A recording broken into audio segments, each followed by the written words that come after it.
What is your name? Heather Boyle. And what is your involvement in homeschool athletics? I am a parent of homeschooled athletes, and I am the administrator for the Baltimore Bravehearts volleyball team. And what does that entail? What kind of stuff do you have to do for the team? Well, that requires me to schedule practice times. There's two of us that do it. The one lady, she schedules the matches with the schools, and then I pretty much do everything else: the finances, practice times, securing a coach, ordering uniforms, communication between parents and the coach, and giving people heads up, directions to a school, anything and everything that's needed. How long have you been doing this? I took over about 3 years ago. And what's the experience been like for you? It's been interesting. It's a lot of work. It's like a part-time job. I would say there are aspects of it that I was unaware of, but I've learned a lot since taking it over.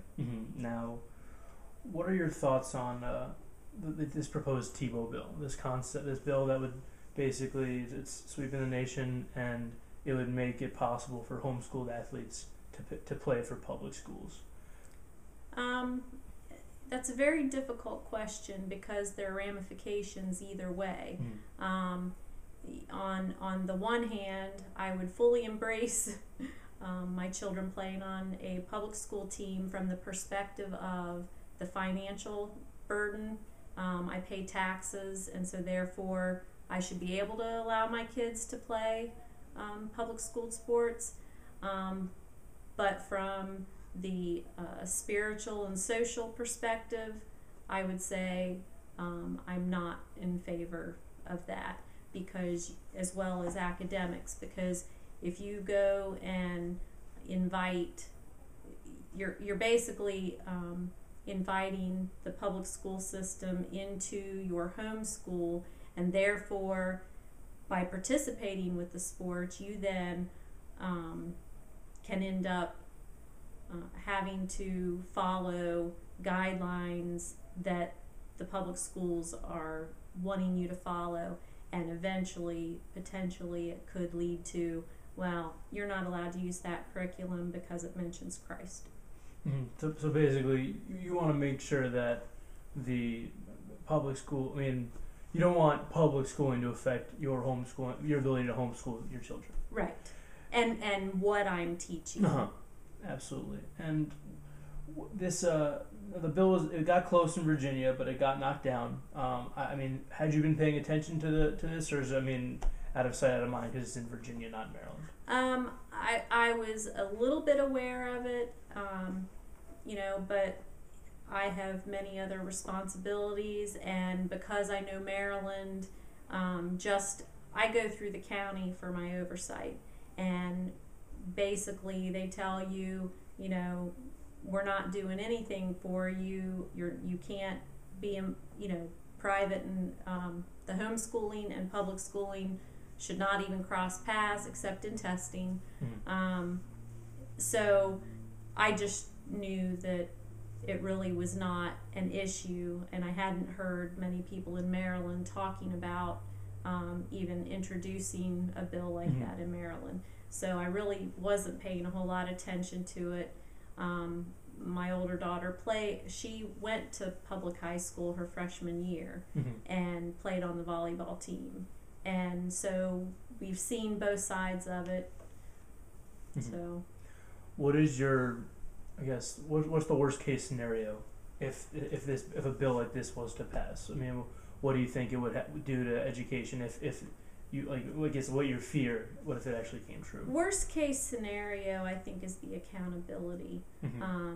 As far as from the whole homeschooling perspective, protecting the public school system as well, because there is no set standard way of the curriculum that you may choose.